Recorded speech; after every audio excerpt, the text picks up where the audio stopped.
Welcome to the Athlete to Athlete series. My name is Rennie Kern. I'm a former professional athlete, speaker, leadership coach, and the founder of the Game Changers Foundation.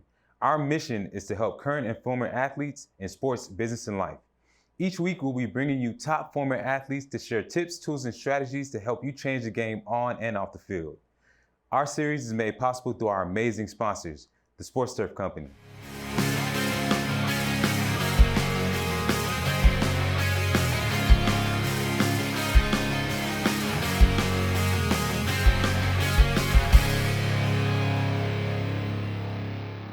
This week on the Athletes to Athlete series, we welcome a guy who's straight out of Snellville, Georgia, same place that I'm from, out of Shiloh High School.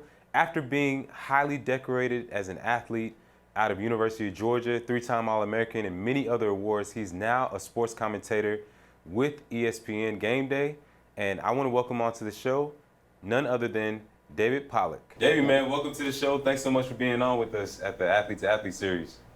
Appreciate it. Just tell me how to get those guns like that, cuz that's all I need to know. Hey, man, whenever, come work out with me, man. I'm in Chambly, so whenever you want to get one in, we can, bro. All right.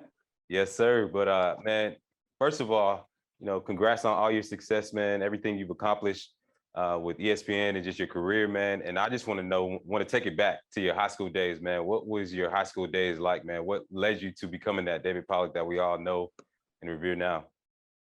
Well, it was not the same as you would imagine. My freshman year, I remember I moved, or I got there and they were like, "Hey, what position do you play?" And the day before, we had ran 40s and did all the testing, to the athletic testing. And I said I play linebacker and running back, and they said, "Nah, bro, not with a 6 flat 40." I ran at a 6 flat 40 my freshman year of high school, and they said, "No, you don't. You play offensive line." So I moved to offensive line as a true freshman in high school, played on the freshman team. My sophomore year, I wasn't good enough for varsity, but I was good enough to be a backup. And so, you kind of save your quarters for varsity in case you need to play, but I didn't play, very much. So honestly, I got frustrated. And after my sophomore year, I went to my coach and I was like, "Hey, dude, I quit. This sucks." Like, I don't think there's anything harder in high school than the sophomore year. You're not big and physical enough to be on the varsity, but you a lot of times you're good enough, just good enough to be there. And I think it's very difficult and tough. And told the coach, I'm like, "Dude, this ain't worth it, because it sucks being a punching bag. It sucks practicing and not playing. That's the reward. The reward is to go hunt somebody else." Right. And not having that reward was very difficult. And my coach is like, "Hey, man," Coach Eddie Shaddix, he's like, "Hey, man, just come start working out with me." And at that point, I hadn't hit puberty yet. And I was already a big kid. I was already, 5'10", 215, 220 pounds, but still hadn't hit that growth spurt and got that next level. And then, dude, I hit that off season and I grew 4 inches, 5 inches, and I gained 50 pounds and started working out. And just working out with my coach, he just loved on me and brought me in. And obviously, when you get that much size, the speed came, the explosiveness came, and the rest was history. Yeah, man, I love it. And you kind of touched on it, man, but some of those things that you did, man, not everybody's willing to do. So what were some of those things that you did, man, that really, really set you apart, especially when it came to starting to get looked at by schools like University of Georgia and the bigger names, man? What were some of those things? Bro, you can't spell legendary without leg day. It's legs. It was getting in the weight room. That was the difference, man. I mean, I was always a decent athlete. I was a pretty good athlete. But when I started putting weight on that bar and I started deadlifting and running hills and doing squats, I was a 700-pound squatter at the University of Georgia. And it's those legs, it's the explosiveness in the lower body that really took me to the next level. But it ain't a secret sauce, man. I coach these kids all the time. I'm like, dude, if you ain't in the weight room, the other people in the weight room, they're getting better. They're chasing greatness. Like, and I tell my son all the time, I'm like, you got 20 minutes a day. You do. You got 20 minutes. You got 30 minutes. If it's a priority, if it's important to you, go in there and get your work done before you start playing video games. Right. Because listen to me, I am a video game person. I love it. But once you start getting in that rabbit hole, it's hard to get out and you lose track of time. And so, I mean, I think you got to just be willing to embrace the grind, embrace the suck, embrace the process because 95% of football ain't nobody watching. Yeah. 95% of football, you're by yourself. You're in the weight room with your buddies, or you're practicing when there's nobody in the stands. And you got to embrace that. You got to be willing to put that time into that weight room. I love it, man. And you talked about just all those sacrifices and embracing the suck, man. We all know that as athletes, but then there's the off the field aspect, man. How did you, manage the off the field distractions and also handle success, as far as off the field, man? Well, it's something that you fail with and you succeed with. If anything, like when I was at Georgia, I firmly believe God gave me the spotlight back again because he knew I wouldn't screw it up again. But the last time, it just gets overwhelming when you're a kid and you're getting all that recruiting and all that praise thrown on you, man.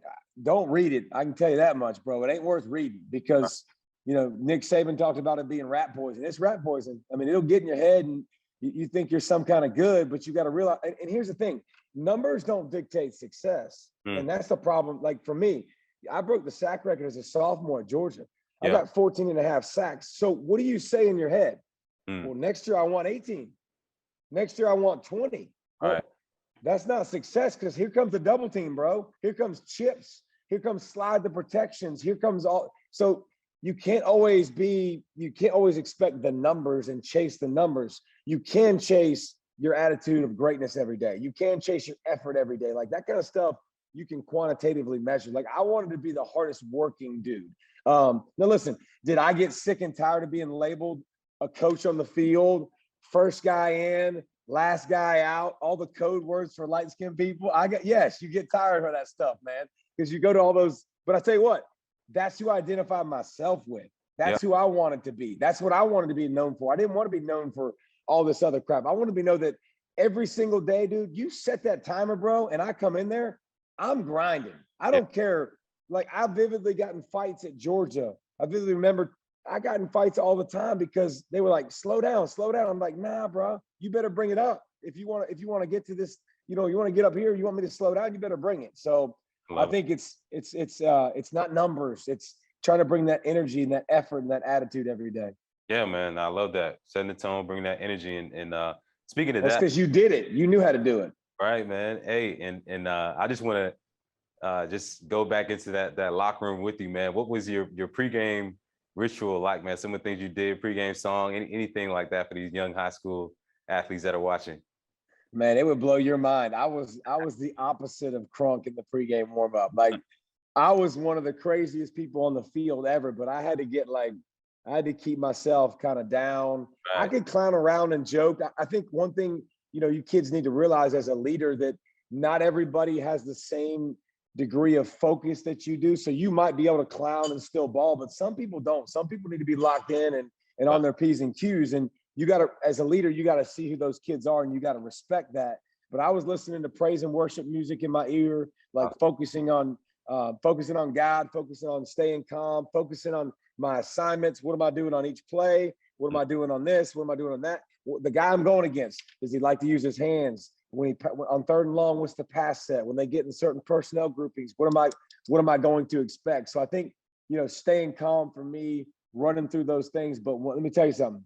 When I got on the field, that ain't the animal that came out. Like I brought energy and passion. Man, I love doing what I do. I love going out there.